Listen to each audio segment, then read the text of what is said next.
I've ever given again. It's actually quite brief, not to worry.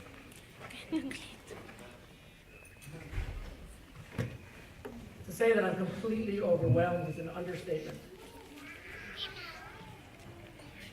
The appreciation, the love is so heartfelt. But I want to go back to a sermon that Rabbi Grobart gave. It was actually Rabbi Grobart, because it was during the high holidays. I know it was you. I think it was about 4 or 5 years ago.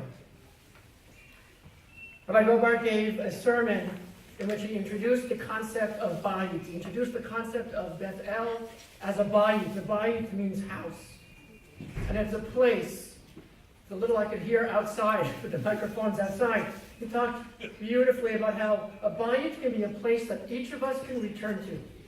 That each of us can find our truest selves and explore our Jewish identity and expression. And that bayit is and can be a place where real, meaningful, and lasting relationships are both created and nurtured. It was the high holidays, so of course, Rabbi Grobart was talking about a spiritual return for our spirits and how Beth El can be an integral part of each of our spiritual journeys.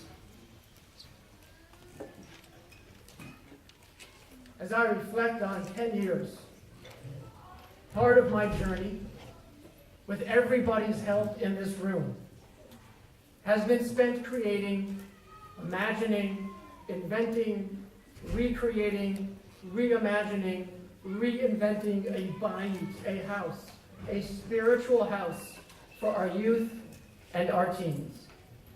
And tonight, more than anything else, as a community, we take a collective, when we make a collective commitment to ensuring that the space for our youth, our teens, our youth and education wing will support the creative and meaningful programs that are both formal and informal in nature and that shape our children's Jewish journey.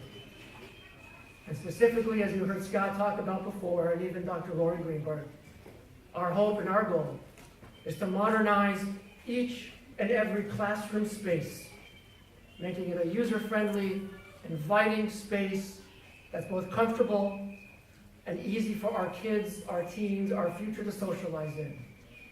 Creating, ultimately, a bayit, a house, that I hope for all of our children, including my own, is like a second home to them. As you all know me very well, that has been a passion of mine since the day I arrived just over 10 years ago. And I thank each and every one of you for your support in helping make not just my dream, but our community's dream a reality. And tonight, we take one giant step forward in realizing that dream. But as important as this project is to me, and as I continue to reflect on 10 years here at Bethel, I'm reminded of a similar sermon which fortuitously Rabbi Grobart also shared just yesterday morning about what it means to create sacred space. And I want to take a moment to reflect on the remarkable jewels that are in this sacred space that, frankly, more than I, create our bayit, your bayit. So in your bayit, if you call the front desk, or if you walk up what I call the Rocky Balboa stairs and you're able to make it to the administration wing, you're greeted with a warm smile. You are greeted with open arms, asking how they can help, because either Maria or Eva are sitting there. In your bayit, Antonia, Daniel, Archangel are working tirelessly behind the scenes to make sure that our bayit is in order. In our bayit, in your bayit, Tina and Derek work hard to make sure that in our bayit, moments that seem transactional are really expressions of commitment. In our bayit, in your bayit, Aliza, whose artistic creativity highlights all of the amazing opportunities here at Bethel, all of the opportunities here in our bayit.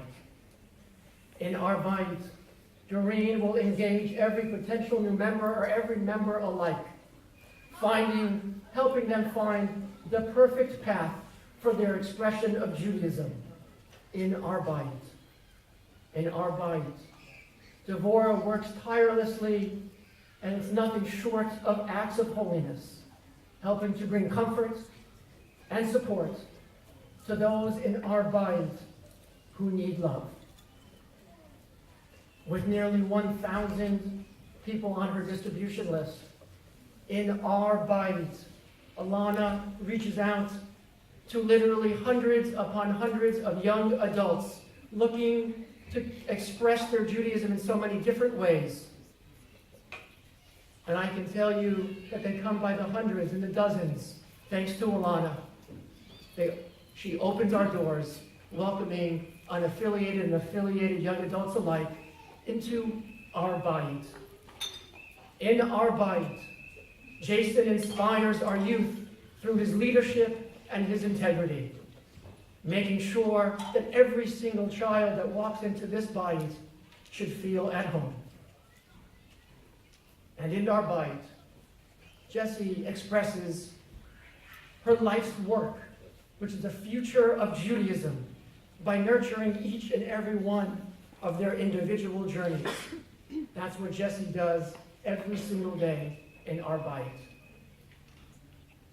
In our bayit, in your bayit,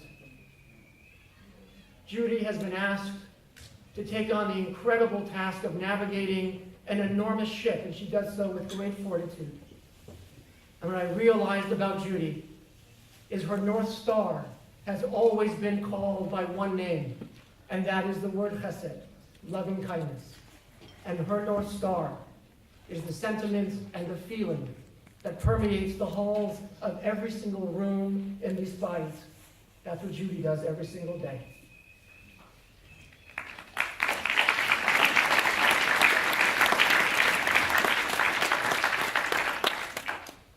Like each and every one of you, I've been inspired and moved, and I'm a better person because Rabbi Gobart is my rabbi.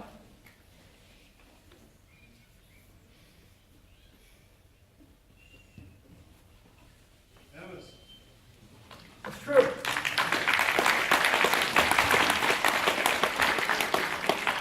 A few years ago, at his 10th actually, I said the teaching that he shares quite a bit, one of his favorite teachings from Pirkei Avot, what he shared tonight.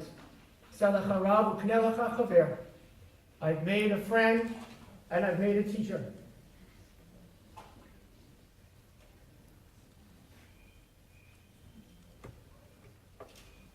But that's not the greatest gift.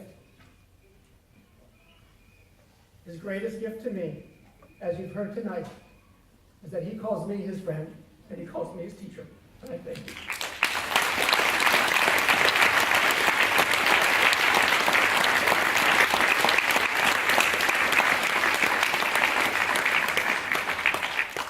I've also been incredibly privileged to work with some of the most amazing and dedicated volunteers, presidents, some of whom were in the room, board members, committee chairs, all of whom work day in and day out to make my life easier.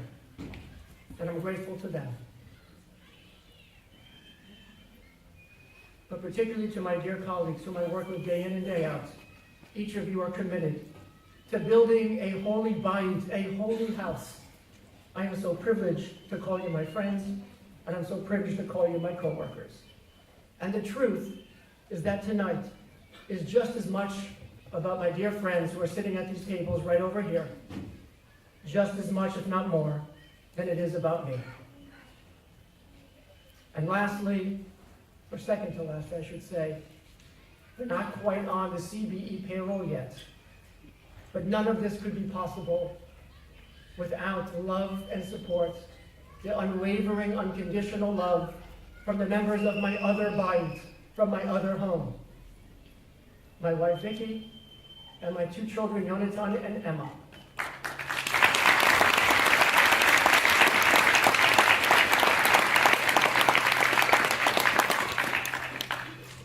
Without their support, I would not be standing here. But every bayit is missing one thing. If you heard Rabbi Gobart's sermon yesterday, you understood. That wasn't a guilt trip, by the way. Came out that way. You'll understand that every sacred space, every bayit, is only as sacred as what fills it. And I realized what fills this bayit is a mishpacha, is a family. It's a loving, learning, engaging, compassionate family. You are my mishpacha. You are my family. And 10 years ago, Vicki and I could never have imagined how much our lives would have changed for the better, how much our lives would have been enriched 10 feet from where I'm standing, probably right where Rabbi Gobart is standing. It's an amazing coincidence. Rabbi Gobart and this community welcomed my son into the covenant of the Jewish people in his Brit Milah. I could not have imagined a better mishpacha, and our lives are forever better and enriched because you are our mishpacha.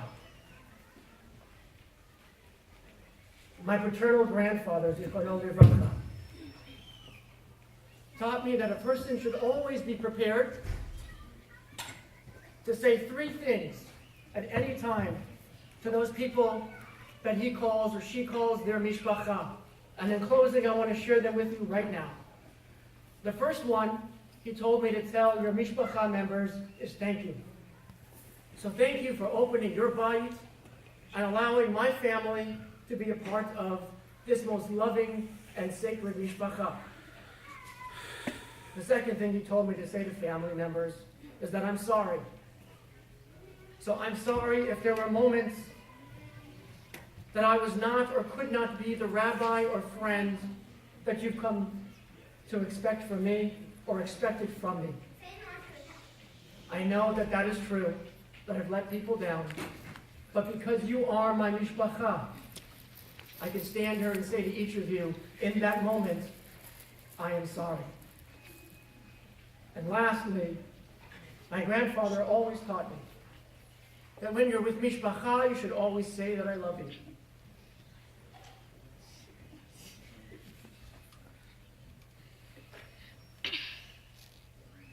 Together we've built the most beautiful Beit El, house of God.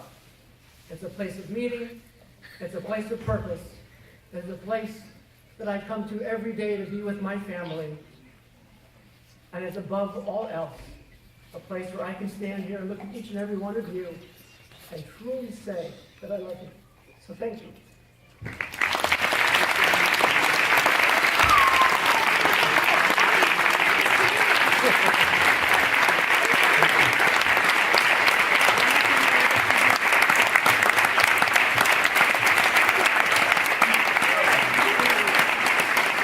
Thank you, Rabbi Avi. And I just want, as long as you're standing, let's give a little bit extra for the Libman family.